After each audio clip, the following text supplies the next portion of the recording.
Good morning, everybody. Bom dia. Bom dia a todos.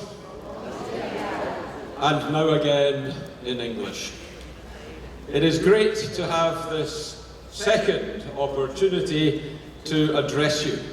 I hope you're all enjoying this fantastic institute and getting as much out of it as I am. I enjoyed meeting so many of you last evening, and I have enjoyed meeting many of you again this morning, and we've still got a day and a half to go. Isn't that wonderful? Today, I want to talk to you about mental health, which isn't always the easiest of topics to discuss. And before I begin, I just want to give an advance notice that I will be discussing some difficult issues that can be triggering for people who may have experienced them in some way.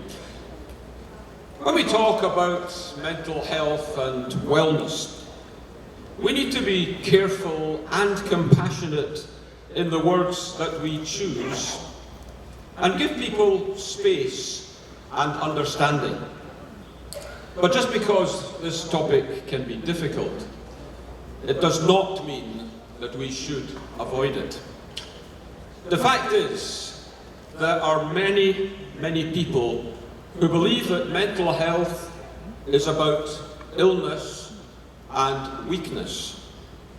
But nothing could be further from the truth. Yes, there are some mental health conditions that are diagnosable diseases.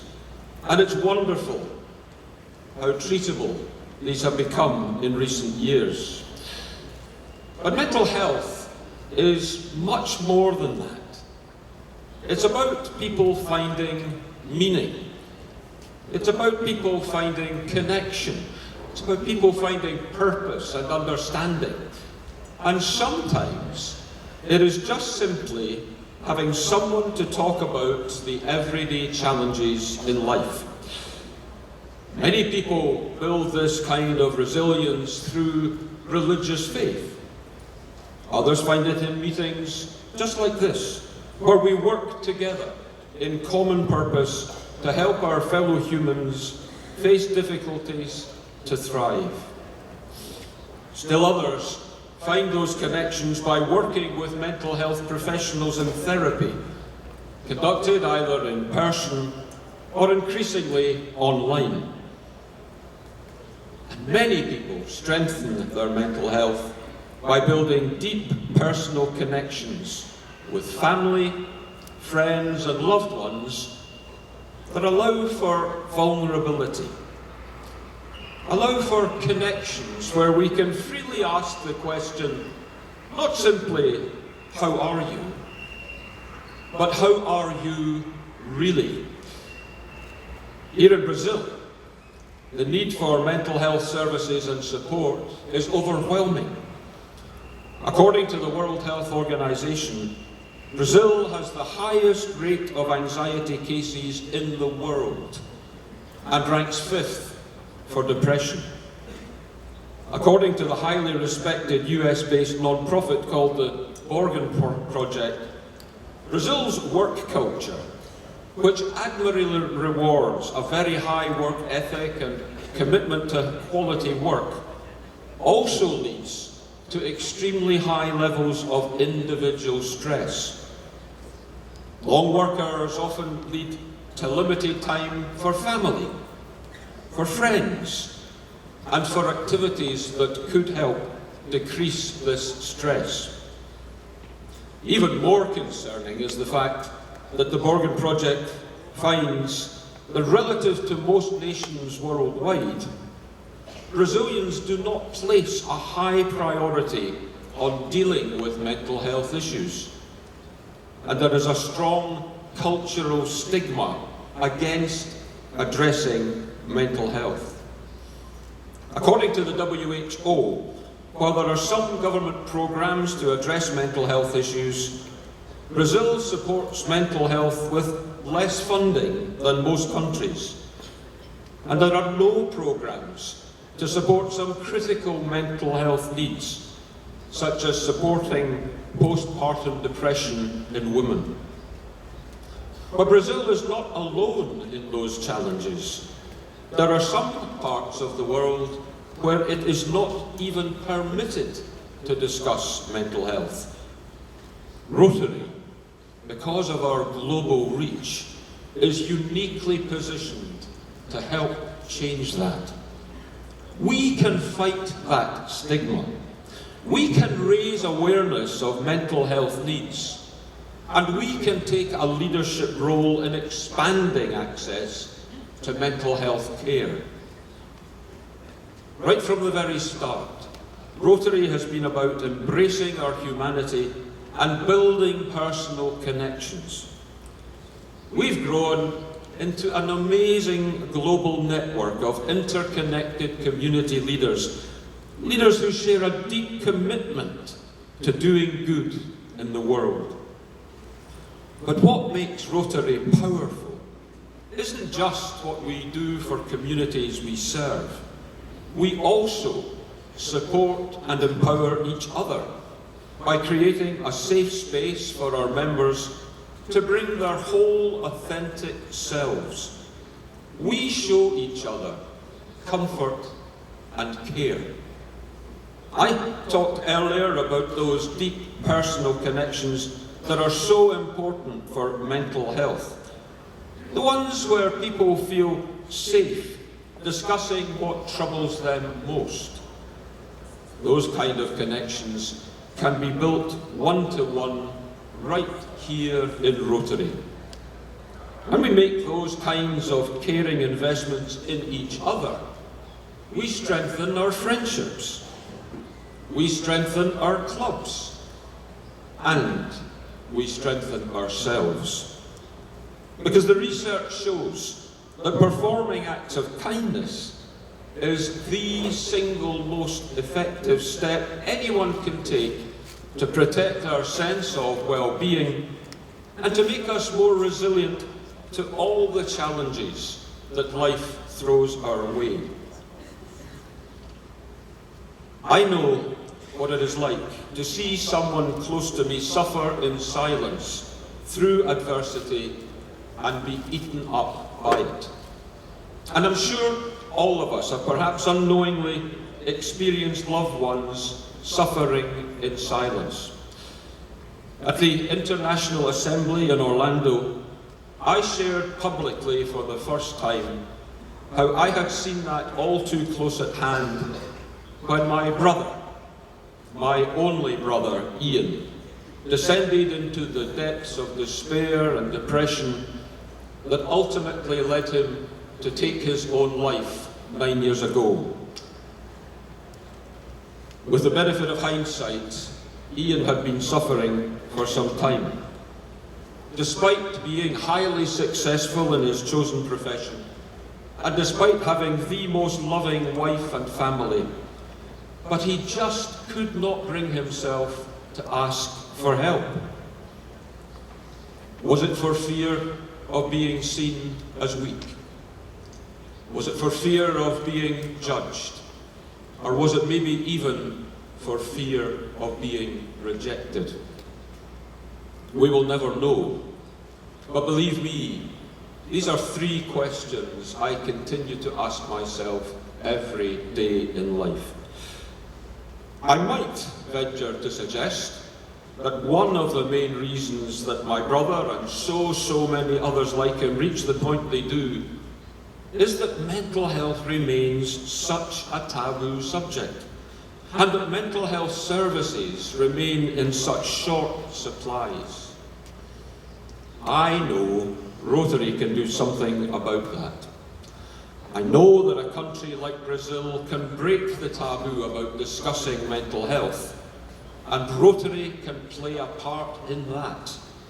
I am confident we can illuminate mental health needs far and near. We can help each other feel more supported as fellow Rotary members and as neighbours. We can advocate for mental health services, and we can build bridges with experts in the mental health space to help expand access to treatment.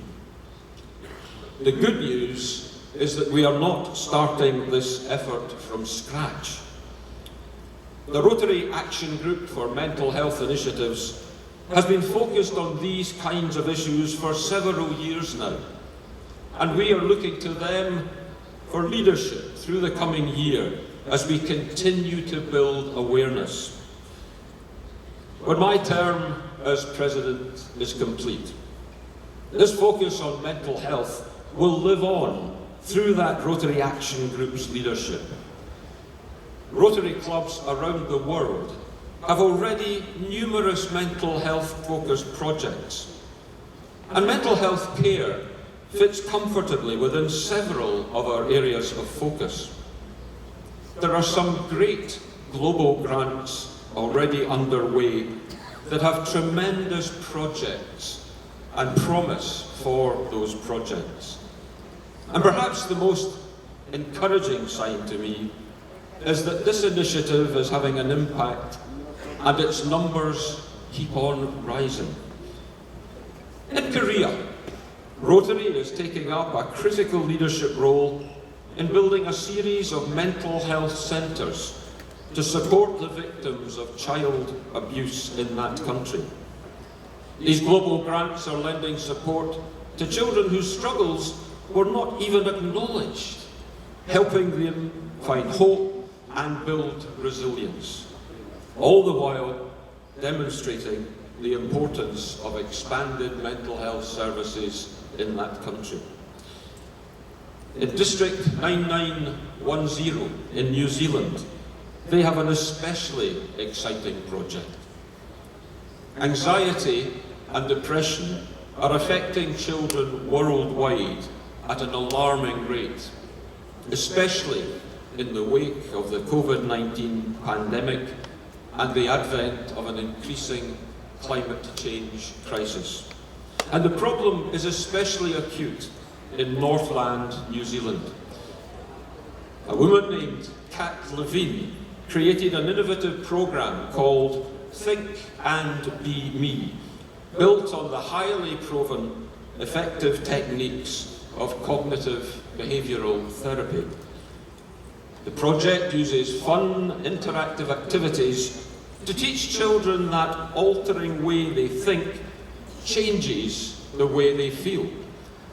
This emotional literacy training is being provided to 9,000 children in 60 schools from Welsford to the far North Island over a 3-year period. The programme was heavily tested before rolling out across these schools, and we are confident that these children are going to gain skills that will benefit them for life. Earlier this year in India, Heather and I saw a similar wonderful initiative being implemented in District 3030 by the Rotary Club of Nagpur, under the guidance of Rita Agarwal, through a global grant in partnership with the Rotary Club of Naples, USA. Wellness in a Box is delivering a depression awareness curriculum to those aged 12 and older in a web-based Train the Trainer module, and focuses on breaking the stigma of anxiety and depression and increasing awareness by enhancing coping skills and knowledge, by suicide prevention, and by training teachers as school counsellors. In addition to India, Wellness in a Box has been implemented in the USA, in Puerto Rico, and in Nigeria. It breaks stigma by showing treatment is available, and some cases are preventable. It raises awareness with measurable improvements in knowledge, negative attitude, and confidence in help building. And it increases access to earlier treatment by communicating the local protocol for referral. The great thing about the last two projects I mentioned, Think and Be Me and Wellness in a Box, is that both are replicable and scalable. Overall, right now, there are 41 global grant projects underway with a mental health focus, and dozens more are being implemented at club level. So I am excited and I am delighted that we have already begun to embrace mental health in the Rotary world for 2023-24. I aim to continue prioritising it and hopefully make it possible to keep this commitment in the years ahead. To do this, I encourage you to help us. Help us erase the stigma associated with emotional well-being. Continue to show up for one another and be a caring friend. Come together to celebrate successes and lean on each other during more challenging times. Secondly, I encourage you to help us raise awareness of mental health needs. I encourage you to speak up and advocate for resources where they don't exist. And thirdly, I encourage you to help us improve access to preventive and interventive mental health services. Forge collaborations to help avert a looming public health crisis. It is an important task. It is a big ask. And I am asking each and every one of you to become champions of this effort. Together, we can make a difference for the world, for the communities we serve, and for each other. And by doing so, in the area of mental health and wellness, just as we do in so many other areas, we will create hope in the world. Obrigado, muito obrigado.